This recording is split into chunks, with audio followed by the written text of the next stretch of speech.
প্রতিদিন অফিস থেকে ফিরে যে ঘরে ঢুকে আয়েশ করে সঞ্জয়, আজ সে ঘরটা থাকলেও আরামটা হচ্ছে না।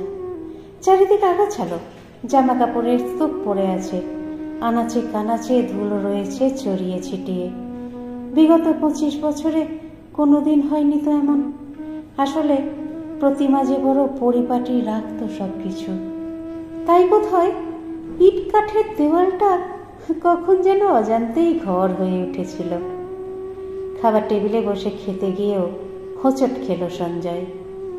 চিরকাল প্রতিমা রুটি সাজিয়ে দিত থালার উপর, আজ ক্যাসারোল থেকে বের করতে হলো নিজেকেই। রান্নার মাসে রান্না করে যাওয়া খাবার চিবোচ্ছে ও আনমনে। খাবার আছে কিন্তু স্বাদ নেই, এমন কেন হচ্ছে? প্রতিমার করার রান্না তো বড় তৃপ্তি করে খেত। ও কি এক্সট্রা দিত যত্ন আর ভালোবাসা? তার জেরেই কি খাবারগুলো অত সুস্বাদু হয়ে উঠত? তবে রান্নার লোকের রান্নায় ওটা মিসিং বলেই কি খাবারগুলো আজ এত বিস্বাদ লাগছে? বিছানায় শুতে এসেও ধাক্কা লাগলো। বিছানা করে দিয়েছে বিমলা মাসি, কিন্তু সেই বিছানায় কোনো আন্তরিকতা নেই যেন। সবটাই কেমন দায় সারা গোছের। মোবাইলে 6টার অ্যালার্ম দিল সঞ্জয়। আর তো কেউ নেই যে ভোরে উঠে ডেকে দেবে। প্রতিমা সঞ্জয়ের স্ত্রী, 25 বছরের বিবাহিত জীবন। ছেলে মৃদুলের জন্মের পর থেকে আলাদা করে আর কখনো ওকে নিয়ে ভাবেনি সঞ্জয়। ভাবার প্রয়োজনও তো ছিল না, বরঞ্চ ক্রমাগত ওর মুটিয়ে যাওয়া শরীর দেখে বিরক্তই লাগতো বরাবর।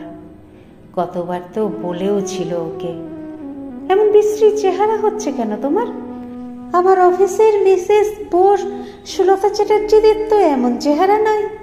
ওরা তো তোমারই বয়সী, তাহলে তোমার সমস্যাটা কোথায়? সারাদিন তো বাড়িতেই বসে থাকো, আরামের জীবন, তাও কি একটু মেনটেন করতে পারো না? এই কথাগুলো ছুড়ে দিয়েই খালাস হতো সঞ্জয়।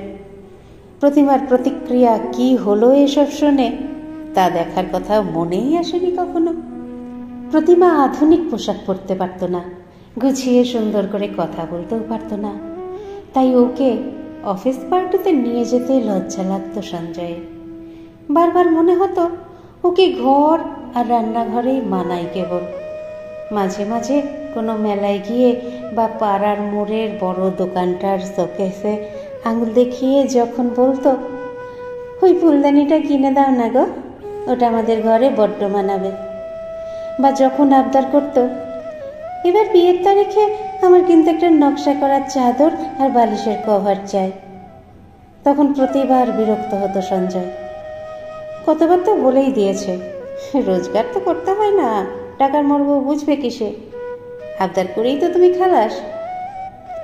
অফিসে থাকাকালীন প্রায় ফোন করতো প্রতিমা, এই তুমি খেয়েছো তো? বৃষ্টিতে ভেজনি তো? বিরক্তিতে মাথা জ্বলে যেত সঞ্জয়ের। ঝাঁঝিয়ে বলতো, তোমার মতো দিনরাত খাওয়া আর আরাম করা নিয়ে ভাবলে আমার চলে না, বুঝেছ? রোজগার করতে হয়, অবশ্য তুমি বুঝবেই বা কী করে সেসব। মোবাইলে ফোন করে যখন ও বলতো, আজ একটু গরম মশলা লাগবে গো, কিংবা যখন বলতো, ফেরার পথে চিনি নিয়ে এসো না লক্ষ্মীটি, সঞ্জয় রাগে গজগজ করত। মনে মনেই অজস্র গালিগালাজ করত প্রতিমাকে। আজ আর প্রতিমা নেই। মাসখানেক আগে হঠাৎ চলে গেল। আচমকা ধরা পড়ল ক্যান্সার। 2 মাসেই সব শেষ। আজ আর কেউ ফুলদানি বা বেডশিট কিনে দিতে বলে না সঞ্জয়কে, তাই শ্রীহীন হয়ে পড়ে থাকে ঘরটা। 4 দেওয়ালের বাক্সের মতো লাগে তাকে। কেউ ফোন করে চিনি বা গরম মশলা আনতে বলে না, তাই খাবারগুলো কেমন যেন বিস্বাদ। রান্নার মাসি মাইনা নিয়ে কাজ করে। সঞ্জয়ের খাবারের স্বাদ নেই, তাতে তার মাথা ঘামাবার সময় বা ইচ্ছা কোনোটাই নেই। বৃষ্টিতে ভিজলেও আর কেউ ফোন করে না সঞ্জয়কে।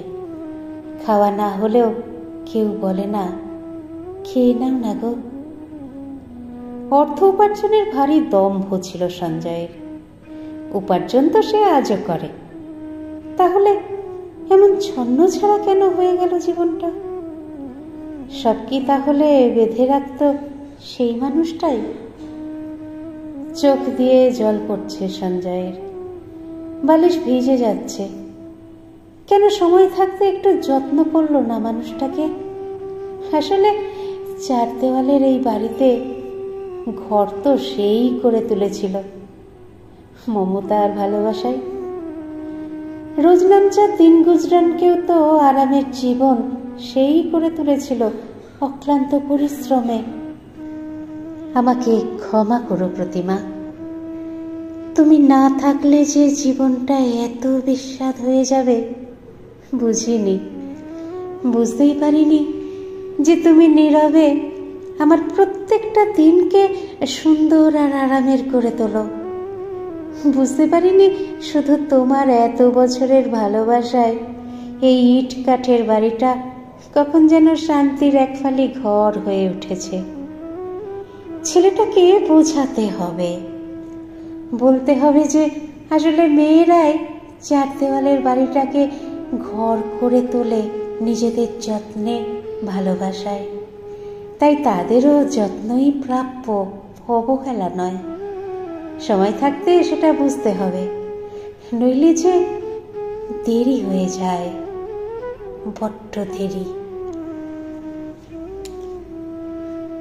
আপনাদের মতামত আমাকে সমৃদ্ধ করে, তাই অবশ্যই বলবেন আজকের গল্প পাঠ আপনাদের কেমন লাগলো।